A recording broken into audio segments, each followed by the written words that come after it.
Ayan, malinis na. Okay. Ikabit na natin yung ating brake shoe. Alright, ito yung ating bagong brake shoe. Ayan. Ito naman yung ating brake shoe na luma.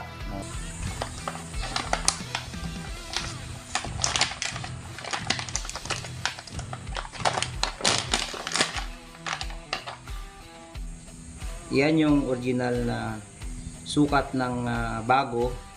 Ito naman yung luma. Ayan, lalagyan na natin ng grasa siya. So, ang procedure nito mga kabady sa pagkabit, ganun din.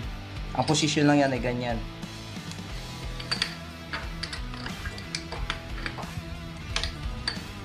Yan. Ganyan muna yung position mga kabady, tapos saka natin siya ibubukang ganun. Alright.